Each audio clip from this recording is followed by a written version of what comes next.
Today, it's Edwin's Monday evening property rant.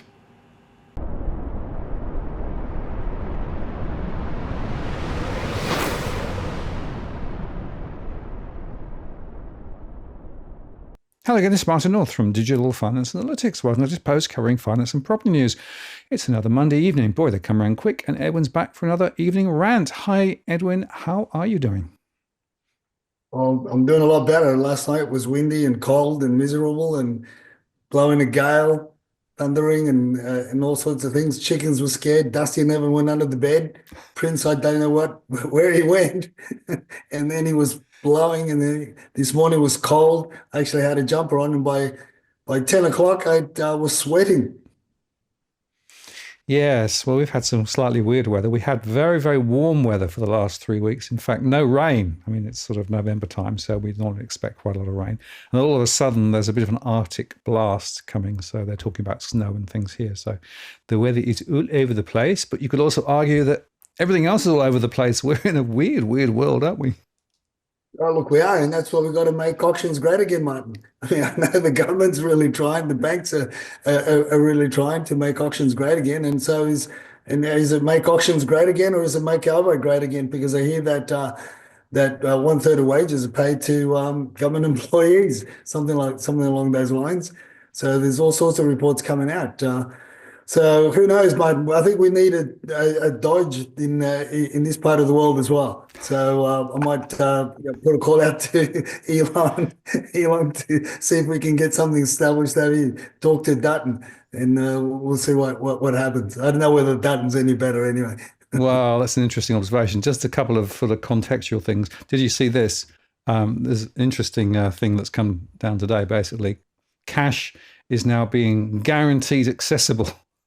Finally, so some of our initiatives around there have actually made good. Today, the government announced that businesses selling essential goods and services will be required to accept cash. And Chalmers has announced new plans to require all businesses in Australia selling food, fuel, medicine, healthcare supplies to accept cash for payment. There is an ongoing place for cash in our society. I call that a bit of a win, Edwin, a bit of a win. So just, occasionally we get some good news. And actually, there's a bit more good news. Well, I think possibly. So the old mad bill, the misinformation, disinformation bill, may have hit the buffers. We may have got enough senators voting against, although there's a bit of conspiracy theory going on about Qantas not actually allowing one senator to get a flight. So I don't know, we'll see. But I'll tell you what, this is another battle that we've been involved in trying to help people understand the implications of the censorship which was coming potentially on social media. And honestly, it's really important that we actually have these conversations and continue to highlight some of the issues, because the mainstream don't necessarily do that well. And here's just another stake in the ground. I thought you might like this one. Desperate borrowers now are looking for rates cuts. There's plenty of white-knuckle borrowers waiting for the Federal Reserve to hoping that everyone will cut, RBA to cut. CBA says that delinquencies are stable, but borrowers are really struggling, and et cetera, et cetera. I've got to tell you, Edwin, that I think we can forget rate cuts anytime soon. I made a show over the weekend. Forget seeking certainty. Suddenly the Fed's urge to cut rates evaporate. And that's really the point. So as we'll see, at the moment, interest rates are being kicked out probably into next year. In fact, some of the banks are now saying maybe May, maybe later in the year. So we are in crazy times. But of course, if you look at what's going on with regard to properties, well, there's still a lot of stupidity going around. There's a lot of game playing, isn't there? I look, there is, Martin, and this is the thing. Like, you've got also the realestate.com headline last week that was about the banks going out on their own. I mean, a couple of the banks dropped the rates, the variable to by 40 points. Some of the people that have just obtained mortgages, we've just helped them purchase properties, and they've gone to the banks. They actually got a much cheaper rate. So yeah, look, there's a lot of games being played out there. Obviously, you and I know, and a lot of our followers and viewers know that they'll do whatever it can. The government, banks, the banking institutions, the building sector will do whatever it can to maintain or prop up, or let's say cushion uh, the effect of the higher rates and the suffering that people are going through, in order to maintain the prices of property relatively high, and push them even higher. Dusty and I have been talking over the last week, and we've been talking about and talking with different people, of course, as to what they're doing, what the government's doing with regards to immigration. Is it really going? Is it really going down? Is it really going backwards? Is it really going to go backwards should the Liberals get into power, or are they just going to change the names of the names and the numbers of the visas and shift things around? Because from our point of view, from what we hear from the WeChat chatterers, the silent tigers, the new kids on the block, I mean, there's a lot of appetite still for people to come over to Australia. And they're coming over with a lot of money, and they want to come over with a lot of money, and you and I know where that money goes to. It doesn't go into businesses anymore as such. We used to see in the past your retail or grocery stores or restaurants, but it's going being parked more and more into property. So it is interesting. So for now, it's really for those that are wanting to get into the market, it's may hay whilst the sun shines, and whilst the numbers are relatively high in some parts of the city markets. There are some that you can choose, but with the Trump effect and moving forward and whatever else the government's going to throw at it, who knows and who's to say? I mean, we've really got to see those numbers clock upwards of 25, put us on par with Melbourne, and we've got a game on our hands. Unlike Tyson and Paul, fiasco that we saw on the weekend. But at the moment we do have a Tyson and Paul fiasco where it's just tit for tat. But I don't know, Martin. It's a strange one. But when you've got a lot of undercurrents holding up the buoyancy of the Sydney market. Melbourne's a different kettle of fish. Brisbane is. We're seeing numbers starting to clock up a little bit quicker there, but it's still relatively low. I mean, there are other markets that are, hot to trot, which we'll talk about. What Nerida, you're one of your suitors, you're saying, as well. But hey, look, it's a mixed bag, like the weather. You sort of wake up in the mornings, get the sense, oh yeah, it's relatively on par with the property market, up and down like a yo-yo. Yeah, well, it's interesting. Just going back to the NAB rate cut, this is actually what CanStar said about it. So NAB cuts new customer variable rates in a game of chase the leader. So it's very much about trying to gain market share. But did you notice a little thing? NAB does not have the lowest advertised variable rate out of the big four. ANZ and CBA offer lower rates on their digital-only home loans that were introduced in November. And I think that's a really important point. So the fact of the matter is that this particular cut was absolutely more about relative competition in the market than any signal of the trajectory of interest rates, in my view. And in fact, the forward view of interest rates, which is driven very much by the yield curve, in other words, the price of money, are on the way up. So if you look at the yield curve now in Australia and around the world, it's significantly higher than it was before the Trump result. And in fact, Christopher Joy put in his latest article, interest rates could soar under Trump. This rate cutting cycle may be coming to an end much more quickly than financial markets and risk junkies more generally had hoped. And it's partly because of the policies that are being spoken about. And in fact, other people have been saying the thing. So here we have another example where the US dollar surge is going to wreak havoc on the Aussie dollar and commodities. And another one again, which says that Trump's tariffs could well fuel global inflation and interest rate, says Matt Common from the CBA. And he said that some households remain under financial pressure, but the number of mortgage holders behind with their repayments eased the CBA. It didn't ease some of the other banks, by the way. And again, more warnings on the inflation and bets on the US. And this is yet more examples of people talking about what's going on. And of course, there's an article that then says, well, the PM can't really bank on a pre-election rate cut now.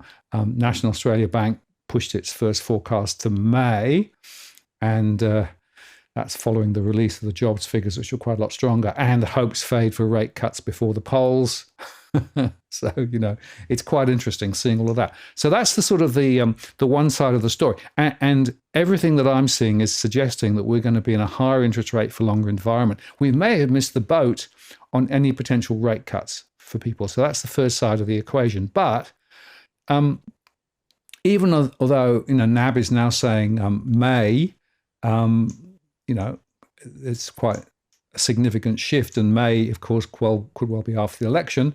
On the other side, we know that wages growth is a bit higher, higher than 2020. And in fact, in some cases, on average, the growth in wages was 0.7% higher than inflation. But of course, we know that inflation doesn't include the cost of housing. And if you put that in, it's sort of 7%. So we're still going backwards there. So whatever people say, it's a mess. So it really comes to a little bit of an interesting question then about how this is going to play out. But I want to come back to what you said significantly about listings. There's this article, did you see this? That listings soar in Sydney and Melbourne as homeowners run down their savings. Properties pressured by suddenly high interest rates are unable to service mortgages and are bringing properties to market in ever greater numbers. In Melbourne, well, we've been talking about that, and maybe even in Sydney.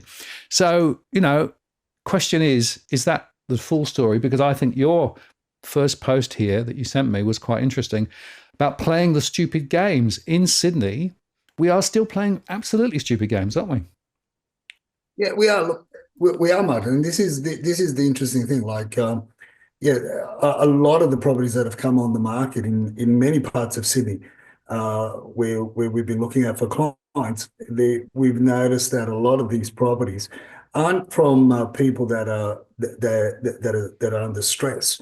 A lot of the chatter with the agents have been these are retirees. These are the predominantly retirees, empty nesters, and looking to move on. But outside of that, outside of the dynamics of as to who's coming on market, why, as we've shared in many of our chats over the years. Understanding the background of the house, the property that you're trying to look into buying will give you a better understanding and a better strategy you can adopt a better strategy to empower the agent to act more on your behalf than on their client's behalf. We've shared about that. So outside of that, look, what is affecting, what we can see that is affecting the market is with regards to the asking prices or the price expectations and relative to your to the sale on the day is the stupid games that agents play, and because it is a highly emotionally charged transaction. And the unfortunate thing is a lot of vendors fall for this shenanigans. And you know what? I've now come to the resolution. I've now come to the conclusion that it's most of the vendors are complicit anyway. So suck eggs, because you deserve it for play stupid games and get stupid results. And this is one of them where I know the talking to agents from an area, from this particular area, that went in to give the owner a market appraisal. They gave the market appraisal, between 1,380,000 and 1,420,000. But the agent that got the carriage of the sale was the agent that told them that they were going to get in 1.5 million. So, but they got the listing, they bought the listing, then they went to market. As you see on the sales history notation at the bottom of the screenshot there, they went to market with a guide of 1.3. I mean, this is crazy stuff. This is why I said play stupid games, get stupid prices. So the auction, nobody bid at the auction, and post auction they went to market with they went to market with a guide of 1,380 to 1,420. Hello, hello. And guess what? Dusty bought the property on behalf of the clients for 1,350. Now, Dusty's clients were prepared to pay a little bit more, but that's their bad luck. And this is what happens, and this isn't the only one. Now we are tracking those properties in the eastern suburbs, and we will bring you updates when those properties go to auction, where we know that the vendors are expecting 5.5 million, and the selling agents are guiding them at 4.4. It's a long way to go from a 4.4 million guide to a 5.5 transaction on the day of the auction.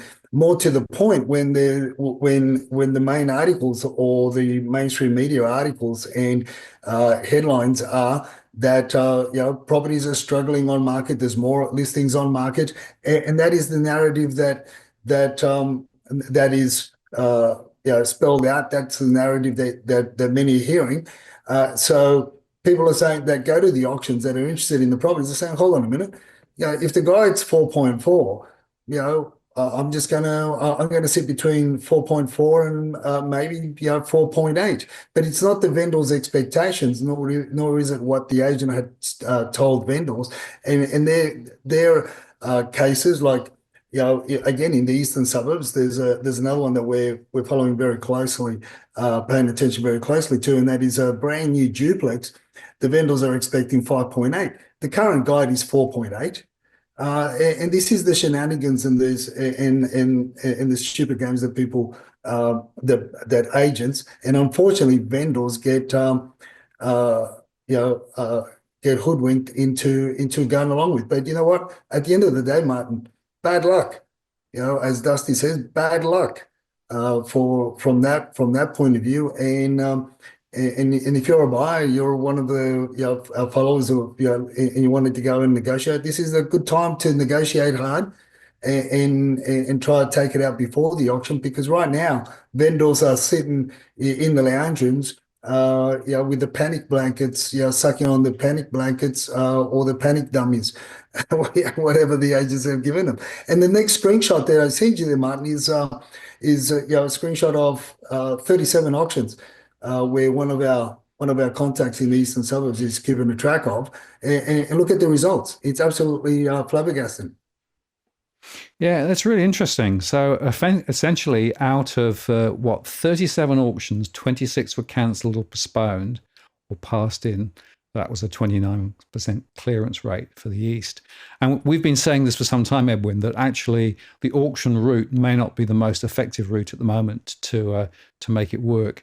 And it goes right the way back to this stupidity that we've been talking about with regard to the gap between expectations set by agents and then where the market point actually is, and how you basically to deceive people as a result of that. So I think this is another symptom of that same issue.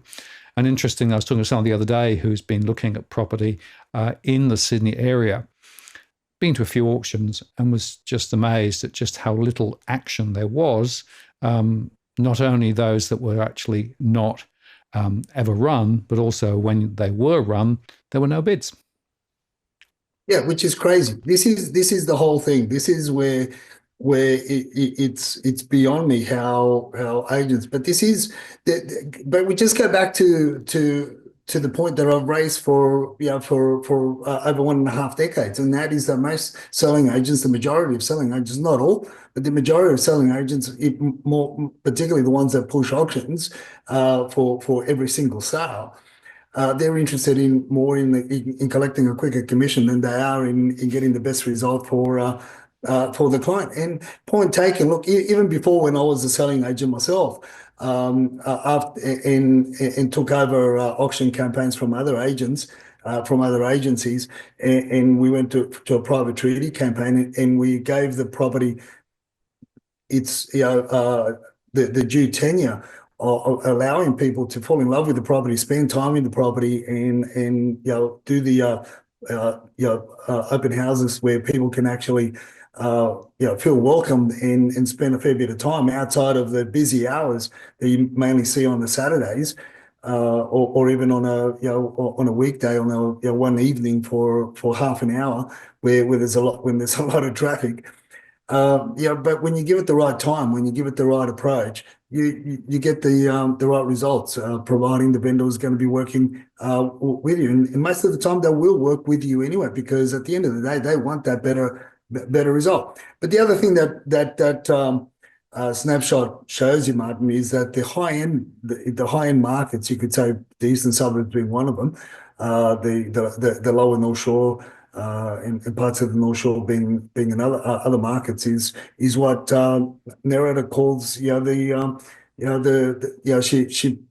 she's been watching our show. Kudos to narrator. I'm sure you've sent her an email, told her to watch our shows on a regular basis, and she writes the same thing that you and I've been saying, and that is that Sydney is feeling the impact of high interest rates more than most, particularly at the premium end of the market. And this is where you find that it is slower. The Trump effect will take a lot longer to materialize. We are seeing some of that momentum already happening in the northwest regions and parts of the upper North Shore to the west. And where you've got your WeChat chatters jumping in, because they're all in now. They're all back in.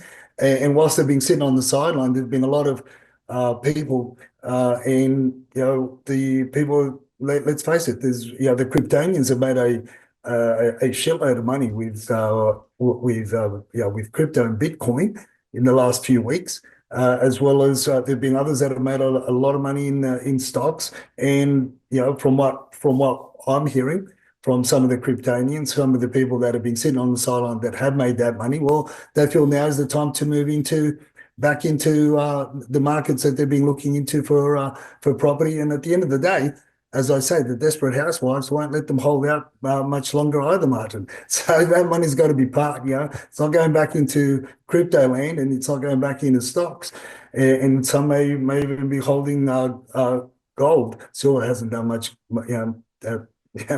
much good, but that now. So unless again I go back to the listing numbers, we got to start seeing that momentum carry through into the first and the second quarter of next year, for the stability in the Sydney market to continue, where there's more choice than what we had at the beginning of 2024. And if that does continue,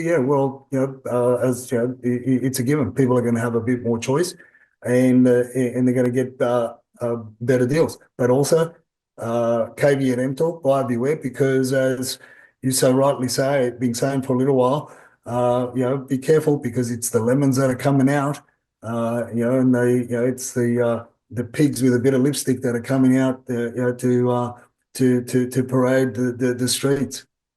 Absolutely. Well, we've said quite recently, and we'll say it again, that you need to be really, really careful at the moment. There's a lot of people trying to get shot of relatively poor quality property. But I just want to come back to this point about the demographics. I actually was involved in a piece of research for a client, and they actually were featured in a news article over the weekend, suburbs with wads of cash. So we were looking here at where the money is, where the savings are. And guess what? It's in the more affluent areas. It's in the households who are older. And of course, they've been benefiting from property price rises, and also the fact that they've got other assets, as you mentioned, like crypto and stocks. So, places like Rush, Cutters Bay and Balmain and Matraville, Linfield and French's Forest are areas where people are sitting on a lot of cash, which is quite interesting given the current environment. So you and I have been talking for some time about the two speeds, and narrator picks it up too. So there are people who are actually really under the gun, significant pressure, whether they're in the rental sector or in the mortgage belt. But there are also other people sitting pretty with significant assets, significant wealth, significant ability to invest. And that investment could well go back into more property. So we are seeing more property investors still buying, or indeed into shares or crypto or other assets. And it's really this weird two-speed thing that we're seeing that I think is the most interesting development. but also the most concerning development, because, as I said in the article, basically the winners and losers are going in two different directions, and pretty much everything at the moment is actually forcing that apart even more. If you don't have a mortgage, if you don't have to pay rent, with interest rates where they are, you're doing quite well. But if you are somebody who's got a mortgage or having to pay rent, it's getting more and more difficult. And this two-speed economy is going to create huge amounts of pressure for the RBA trying to figure out what to do, and also more broadly for the government. And of course, I would argue that the government has been responsible for stoking more inflation. And as you said earlier on, a lot of the support from government is in jobs for the public sector, directly or indirectly. This concept of the non-market jobs. In other words, jobs that are actually being supported directly or indirectly by government.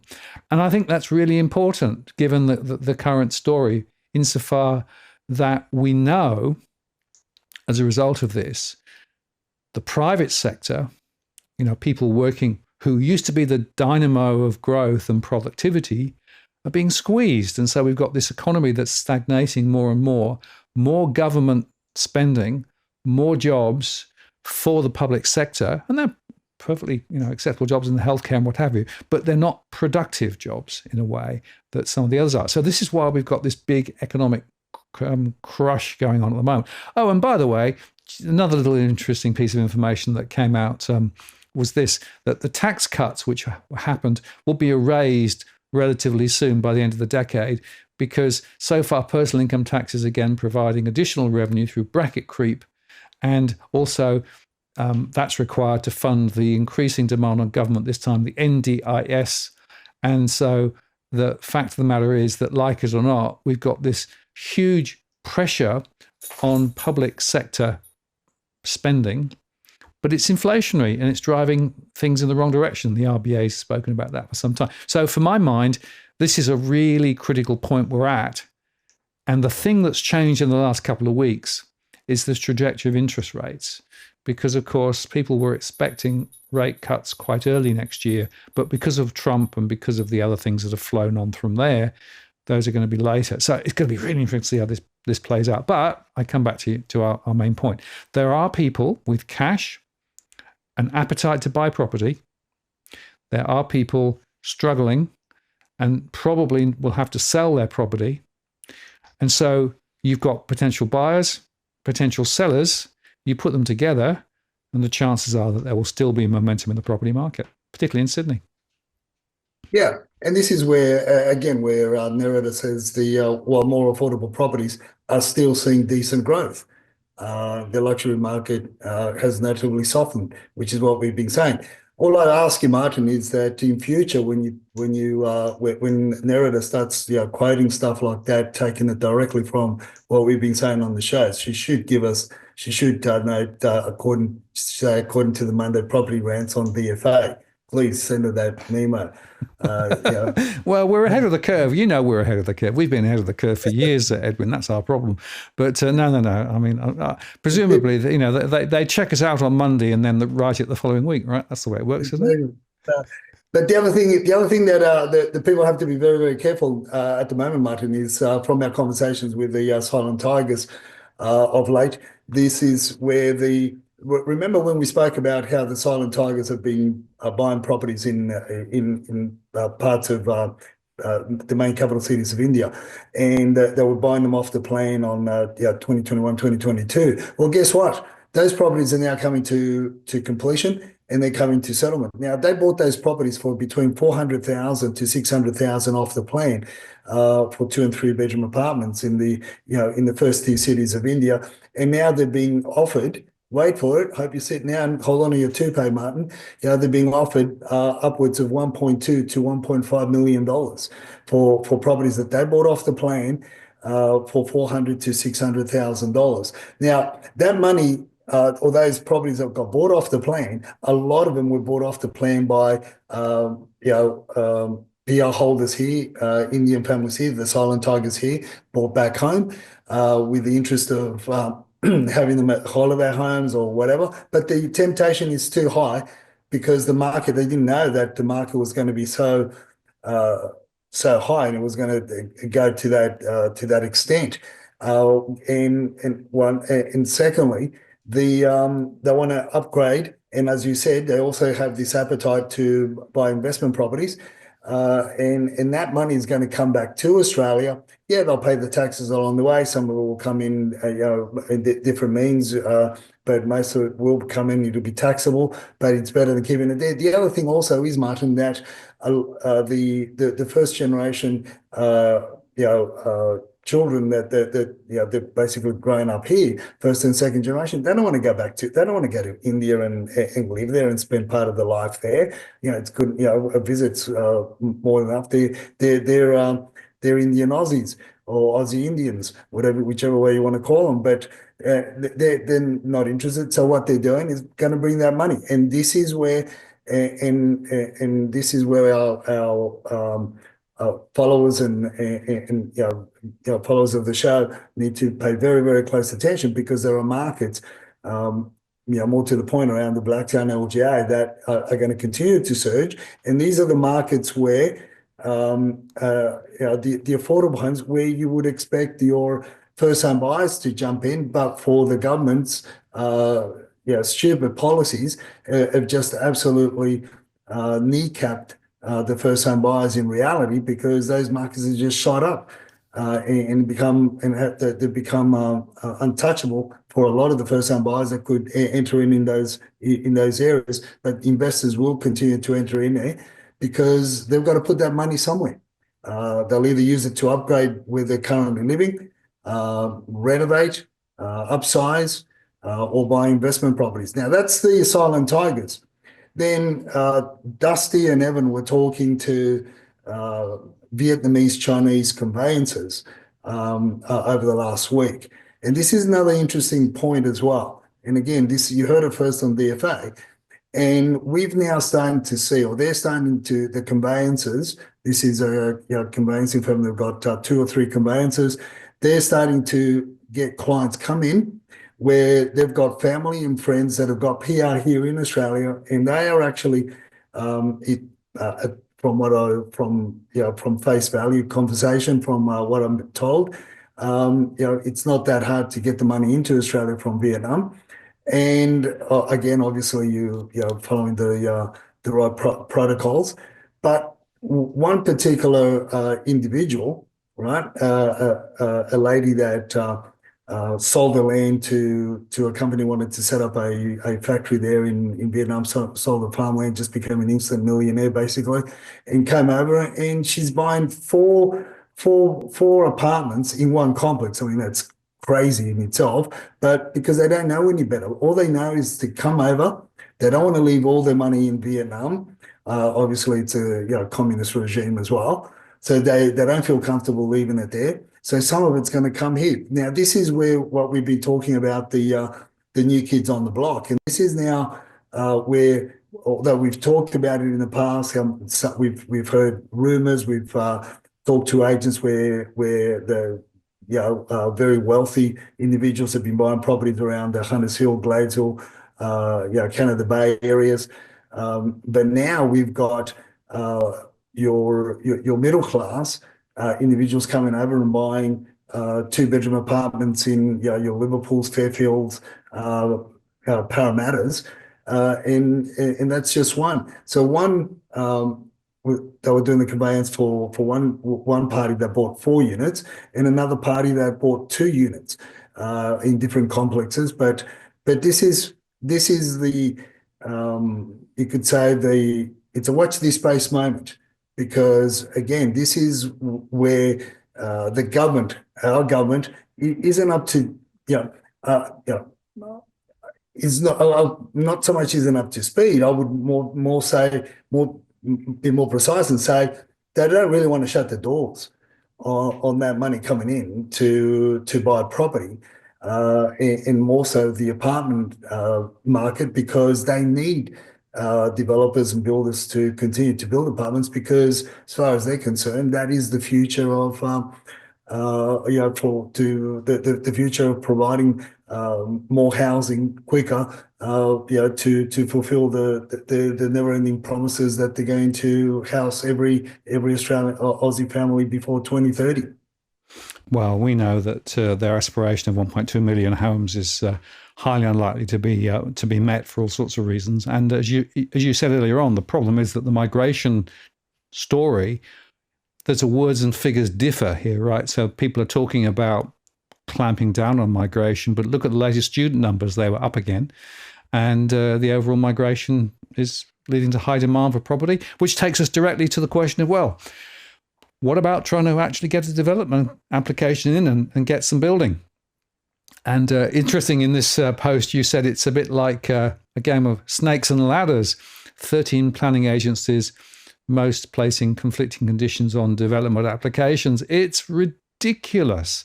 So, whilst there's an aspiration to build stuff, the truth is that the hurdles are so high now that a lot of construction sector players just say, oh, I'll go and take a government contract and build infrastructure for governments rather than build housings. It's a lot easier.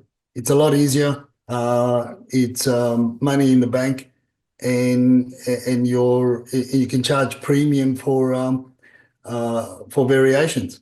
And whether you get paid 90 days or 120 days, you're still going to get paid. Whereas when you're building for the private sector, you could come unstuck. And material prices aren't going to come down anytime soon, nor is labor. Labor costs aren't going to come down because, as I said before, they've tasted blood, and the builders have tasted blood, and you're not going to bring the cost down anytime soon. So this is, and on top of that, now you've got the LGAs. And also, don't forget that this time last year was when Shoebridge said that the commissioner for housing, said that he was going to start focusing on single dwellings, or the home builders, in terms of not just the high-rise developments, but he's going to start cracking down on the home builders, and with all the controls and the planning controls now in place for single dwellings,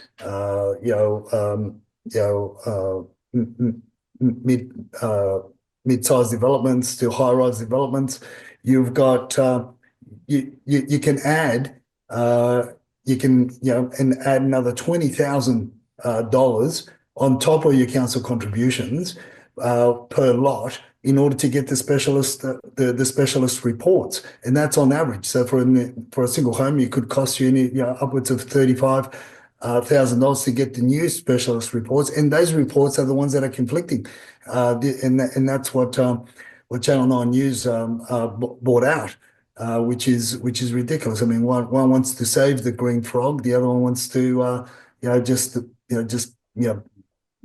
don't worry about the trees, don't worry about this, don't worry about that, and then you've got a conflicting report, and there are odds with one another. So, and this is why the government now have got that preferred design and preferred method of construction. You could say that Chris Mings was talking about last week. And if you go with the preferred architectural designs for the different types of dwellings, your proposal, your DA, or whichever way you want to go to build, is going to be fast track through the proper channels in order to get it there. But there's a few things that we can talk about with regards to that as we move as the show rolls on. Yeah, interesting. And, when you look at some of these future of housing discussions, remember that they are actually reducing the footprint and creating higher density, townhouses or whatever, but they're actually getting smaller. And they ran a competition, didn't they, to try and actually determine what the best designs would be for these sort of mini houses. And well, I don't know what you think, but I think that the pattern book design concept is a bit of a problem. You know, talk about cookie cutter. It reminds me of certain areas of Sydney. Yeah, it's like for me, it's deja vu, yeah, mid 2000, yeah, early to mid 2000, where most of the Saint Mary, St Clair, all those areas, what got built by townhouses and duplexes that you could, base or where you could chop away keep the existing dwelling, the old fibro cottage at the front, and build something new at the back. This is just a, a revamped version of that, but we're going to see a lot of this, throughout Sydney, because these are the preferred designs. So the as you said, these are the winners. I mean, people can go to New South Wales government planning and the website, and they can see it for themselves. But the interesting thing there is what I wanted to highlight for today's show is the first slide there. That is the design of the so-called freestanding homes, where it's it's like looks like a barn, and it's really more to the point. It's your equivalent of a duplex, what they call more or less your freestanding home. Uh, Look, it on paper it looks cheap to build, right? And it could be, but most of the materials that they're I haven't looked at in full detail, but a lot of the materials that they want to use, you've got to be environmentally friendly. They've got to comply with obviously with basics. But when you start looking at the high ceilings in order to create more ventilation, which is not a bad thing, in principle the designs aren't that bad. I mean, it looks a little bit horrible from the way they've cladded it, but from a design point of view, they're not that bad. However, from a functionality point of view, as Dusty says, when you read on an ad that it's architecturally designed, it means that it costs a shitload to build, and it's going to cost a lot more to maintain. That's what the translation of architecturally designed means. I want to sell because it's costing me a lot of money to maintain it. Um, uh, and you look at the actual floor plans. You look at the drawings and the materials that they're using. It's crazy. I mean, as I said, then you've got your triplexes. You go from your duplexes to your triplexes. But these are sites that are going to be approved throughout Sydney, Martin. They're going to be approved in certain areas, and they have to be within a certain radius from a commercial hub, a shopping centre. The definition of what a shopping centre is hasn't been yet totally defined as yet. And then you've got your planning for your mid-rise apartment blocks. But what they all have in common is that in my view, again from a quick overview, is they've got a greater need for cooling and heating. From the rate ceilings, the high ceilings, the materials that they're using. I don't feel that so you're going to, obviously the walls and the ceilings will be insulated in that, but still, because of the materials that they're wanting you to use, to keep, within the design and within the controls and mandates as to being environmentally friendly. I feel that cooling and heating, future cooling and heating is going to be a major issue throughout all the designs. It's going to be very costly to maintain, whether it be the duplexes or the homes as they refer them to your triplexes and even your mid-rise apartments. They've all got a very high risk of high cost of maintenance. When you look at because they've incorporated a lot of vegetation, which is, again, it's not a bad thing, right? But when you look at the design and the way that the mid-rise apartments, the designs that they're coming up with, and you got your green space, and you got your basement parking. I mean, that's just a recipe for disaster in a lot of the cases when they're not built well. And this is my concern: is that a lot of these are going to be built slapped up real quick, but not very well. So you've got a lot of the common areas. I feel moving forward, the other issue that we've got is we've got owners corporations or strata companies. They're not up to scratch with maintaining strata blocks. So we could end up with unless the owners take a real active role in maintaining the common areas, you could end up with a lot of what we saw in the 80s and 90s. We end up with a lot of ghettos because the strata or the companies just don't maintain them well, and there's not enough money to maintain because it is costly. When you look at all the vegetation, when you look at all the green space, when you look at all the fountains and the water space and everything else, it's a hell of a lot of maintenance. And then you've got lifts and common areas are just a nightmare. Look, and I guess I think, as I said earlier on, it's going to be costly to build. The cost. So from a private builder, a small developing company, I'd say they go well in the eastern suburbs. They go well in parts of the upper North Shore, in the North Shore where you can get decent blocks of land near commercial hubs. But I think a lot of this is the designs for a lot of these will go well in as I say in the eastern suburbs. Everywhere else, I think it's going to be it's just not going to be. You're not going to get your money back, I don't feel. No, I think there's really important points to highlight there. The first is people are living much closer together in these higher density developments, whether they're low rise or high rise. And one of the things that isn't fully understood is the impact of noise. And the building standards actually in Australia are pretty weak when it comes to insulation from a noise perspective. So quite often you'll be able to hear neighbours above and to one side or the other side and maybe below as well.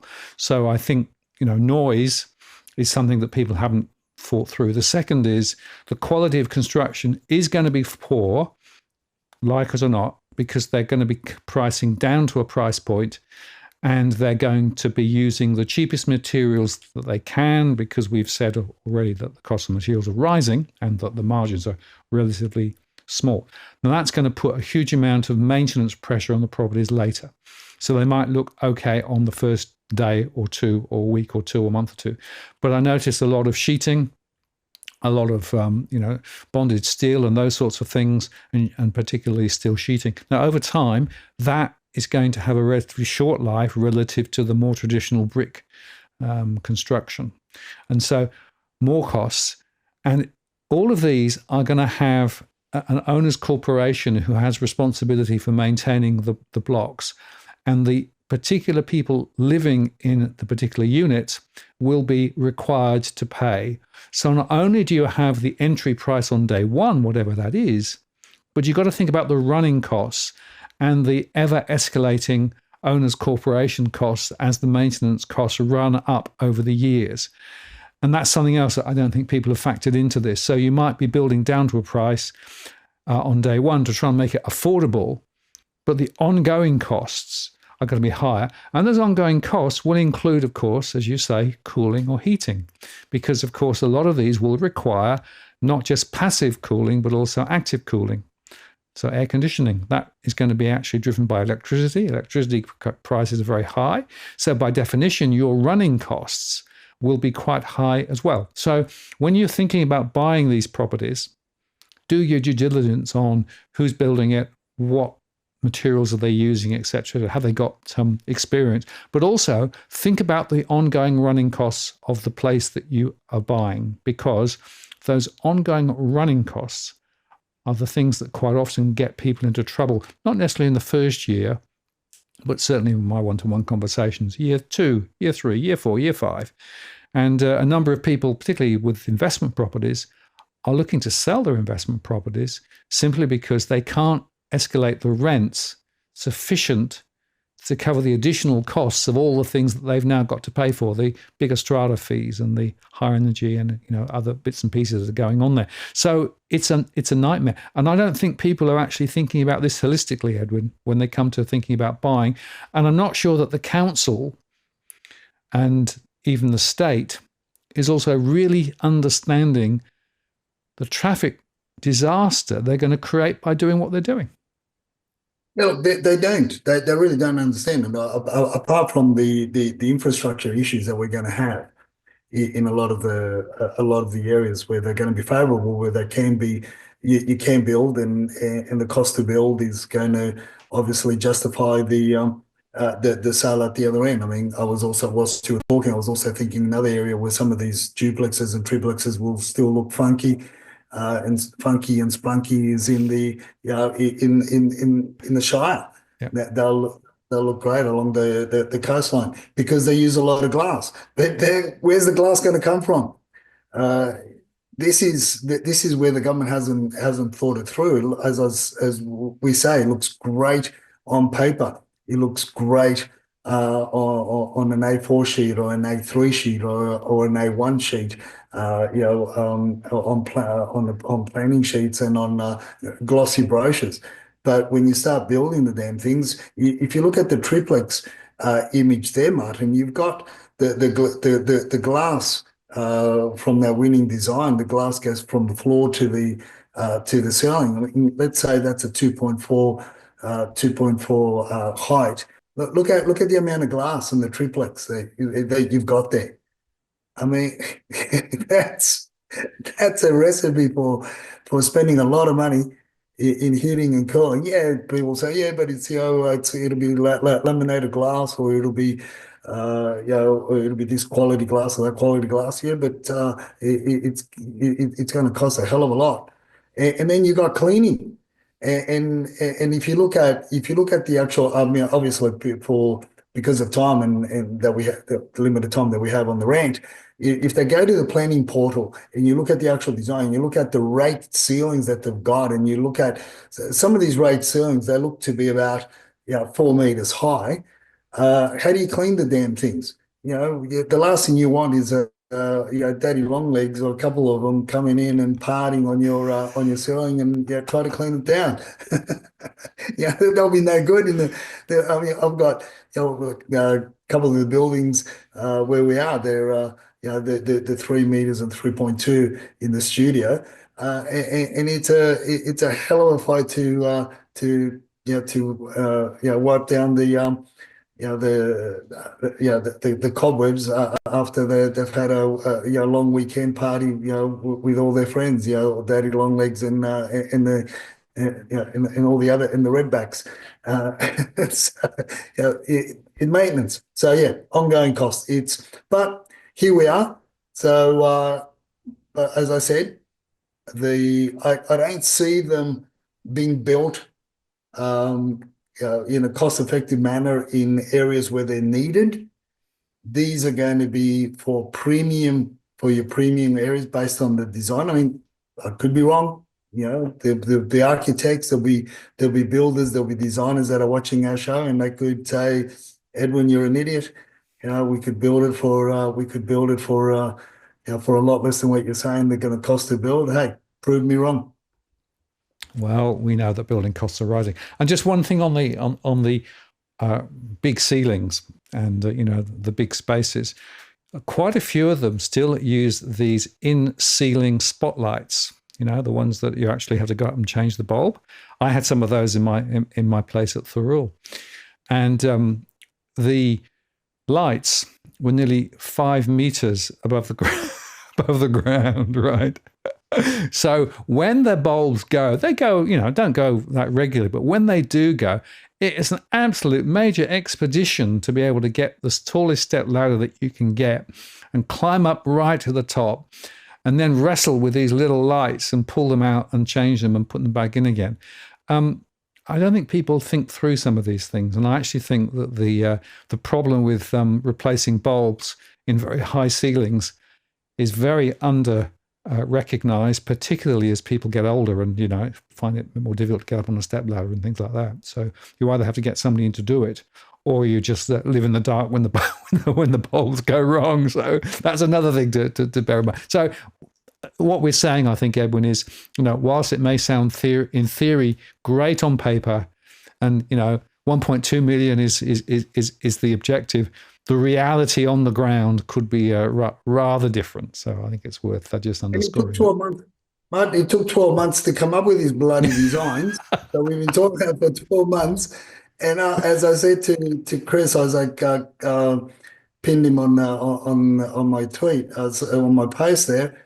Said, yeah, it took you 12 months to get the designs happening. So how long is it going to take before we start building? Yes, we will leave that hanging because you know and I know that the answer is not very good. And then, of course, we have another election coming for too long, and then they can say, well, it wasn't our fault, it was the other guys. So let's move on to the property statistics just as we come to the end of the show. And Sydney, well, interesting. So this last week on the 11th of November, 21,645 properties in the Sydney region and 21,356 on the 18th. So just a little drop, interestingly. And your chart there show that the listings actually are down a little, but still above last year, interestingly. So that's quite fascinating. I guess the story here, Edwin, is that the spring urge to list may have passed slightly now. What do you think? Yeah, I think so. But we're getting too close to the end. We've got another, I'd say at the most, we've got 3 weeks of solid, three Saturdays of solid sales, and post that would be very difficult. I mean, there'll be, and that's also because let's not forget that the legal fraternity and the conveyancers go take a break. And they're not really back until the 14th or the middle of January. So yeah, well, it's a wait and see. But I think it was a late spring. It was definitely a late spring, and from my conversations with quite a number of agents, they feel they're going to be working right up to Christmas, whereas last year they had early breaks. But yeah, it's interesting, but it's good. It's good in a lot of the markets. It's good. Let's look at Melbourne. And before I just show you the figures, I wanted just to share these couple of slides here. Why investors should consider Melbourne. So this is a really interesting article from Anila Sweeney. Melbourne's housing market could outperform Sydney and other capital cities once it emerges from its current downturn. Well, I was going to say grasping at straws, maybe, because Victoria's debt interest bills surged by 28% and it surged by almost 30%, stretching the government's ability to pay for basic services such as health. So somewhere in the ether there between those two stories, we've got it depends story, right? I have to say that I'm not convinced that the Melbourne property market is actually continuing to do anything other than grind lower. I've seen it certainly in my surveys. And in fact, we can look at the listings now. So on the 11th, 31,164, 31,191. So no easing yet in the Melbourne market. No, look, Sweeney's got no credibility as a property reporter. I don't care what anybody says, and she's I've in the past I've shared stories with her, and she's posted, she's quoted me. I can tell you now, she's got no credibility because she talks nonsense. We're looking at a 300 listing drop. in the Sydney market and in the Melbourne market, we've still got a rise, and we'll continue to see that rise. Well into the end of the year. Until that really takes a drastic turn. So and there's a lot more pain. There's a lot more pain because investors are still wanting to get out. Simple as that. Yeah, well, the highest negative net yields are actually in Melbourne. So if you look at the number of property investors underwater, now from a cash flow perspective, there are more in the Melbourne area, the greater Melbourne area, than anywhere else in the country. And that's another reason why many more investors are still wanting to get out. If you look at the quality of the properties that are coming on the market, they are actually not very good. A lot of ex-investment properties that haven't been properly maintained. And of course, the thing she doesn't mention, which she should mention, is the higher standards that have been imposed now, particularly on property investors in the Melbourne area. Of course, Sydney is now aping Melbourne. But that's another reason why the Melbourne market is likely, I think, to be stagnant or worse for quite a long period of time. And of course, these higher interest rates for longer will also play in. So I'm afraid that this is the difference between our show and the mainstream media, man. Because the mainstream media push that bullshit, right?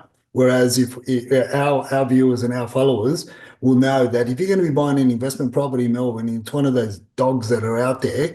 You're going to be, as soon as you take possession of that property, you're going to be hit with all the regulatory requirements in order to bring the property up to speed, which is your glazing, which is your insulation, which is your heating and cooling, and everything else. So you can whistle Dixie. And unfortunately, people make those emotional decisions because, as I've been saying for a long time, people don't make property decisions on logic and reason. They make it, sadly, on most of the time they make it on emotion and following the sheep. Yeah, I'm following the very superficial articles that pop up from time to time. Let's just look at Brisbane briefly. So story in Brisbane on the 11th of November was 4,292, and the following week, 4,364. So once again, Brisbane is not following the Sydney trend, it's more following the Melbourne trend. And if we look at the auction numbers, you can see there that the auction numbers are perhaps now easing back a little. But the thing to highlight again is the number of auctions that don't ever happen. And more properties are being taken off the auction list just before, which again is another indicator of potential trouble for some people. Yeah, just going back to the Brisbane numbers, Martin, and this is something again that our followers are more astute. And in the Brisbane, if you look at the numbers, the add-on numbers to the previous week's listings are actually freestanding homes. Why? Why is it more freestanding? Because let's not forget that the minimum standard regulations are starting to bite into your to your Queensland market as well. So it was only a matter of time, and now they're starting to bite in. If you look at the apartment numbers, it's almost the same. It's a little bit, because obviously you've got different body, the owners corporations or the stratas that are maintaining the apartments. But whereas where you're going to see a lot more dump on the market there in Brisbane as well is going to be the old shittier homes in the less affluent areas where they need a hell of a lot of work, and the construction standards there in Brisbane, in the outskirts of Brisbane, not so much the construction standards, but the wear and tear on the materials that they use is a lot more noticeable than the wear and tear here in Sydney because of the climate. Yeah, I think that's exactly right. And I've noticed an interesting rise in ex-investment properties in and around the Brisbane area that are coming on the market. They're quite old and they need a hell of a lot of work to be able to actually make them really habitable. So I think that's an interesting observation. And although the net investment yields are higher in Brisbane relative to Melbourne, they're actually not going up. They're actually coming down now because the costs of maintaining and upgrading these properties creates a huge amount of issues. So watch this space. Let's just look at the rental sector just before we close off. So in Sydney on the 11th, 13,183 compared with on the 18th, 13,891, so a rise. And in Melbourne, on the 11th of November, 12,149 compared with 12,707. So the trend is consistent in both places. And that's often the case at this time of year. We see a little bit of a rise. Now, I've been quite intrigued because a number of people have been saying, oh, the rental crisis is over. You know, the truth is that rents are still rising. They're not rising maybe quite as fast, but they're still rising faster than inflation. And so I'm afraid that I don't think that the rental crisis is over at all. And again, I think that's another example of superficial reporting amongst some of the mainstream media. Yeah, and the rental crisis, it's funny because you could say the rental of that a lot of people are saying the rental crisis is over, but it's funny how then you'd say, but it's because many have opted for second-rate accommodation. Yep. Or smaller accommodation where we've had, as we reported earlier in the year and last year, where there was a big surge in granny flats being built, and talking to the granny flat companies, how they just were for rentals or to accommodate the extended family that couldn't afford to live in your freestanding home and make use of the full size backyard. I mean, this is okay. On the one hand, you may say the rental crisis has eased, but on the other hand, it's because the unfortunate thing is that many Aussie singles, parents in families have had to cope with and accept that the homes or the dwellings are a lot smaller, a lot further away than where they really want to be, and in some cases are even in caravan parks or in mobile homes. That's the sad part of it. That's the reality, I guess. No, it is. And of course, the tent cities and living in cars. There was a report came out quite recently talking about the number of homeless people, and they're out of options. And, the soft underbelly of all of this is the real social costs. And those social costs, by the way, also are translating into higher crime rates as well. So I've been doing a bit of analysis recently, looking at where the high stress, mortgage stress or rental stress is. And there's a correlation with higher crime rates if you look at some of the statistics. So there is actually a social consequence of all of these bad policies. And in fact, that's your tip of the week, isn't it? In the current situation, you need to think about security and think about personal safety. Yeah, and it's funny because I haven't we haven't discussed this before. We didn't discuss this before the show. This is just the conversation from the legal eagles that that we talk to, and the criminal lawyers and the law firms that we have conversations with, and this is what they've been saying. So it's interesting that from your point of view as well, you're getting the same results from your surveys and everything else, which is great that the information is true and allows people to prepare ahead of time. Again, being ahead of the curve. It's a sad state of affairs that we're in, but it is what it is. And this is what I'm saying. Don't, or what the lawyers are saying. Don't walk alone in the evening, regardless of whether you're a male, or you think you're Bruce Lee Kung Fu, or Mike Tyson with a walking stick, whatever. Just don't walk alone. Don't walk alone on the evenings, and secure your house and property, because that's where they see the trend, especially moving towards the end of the year, where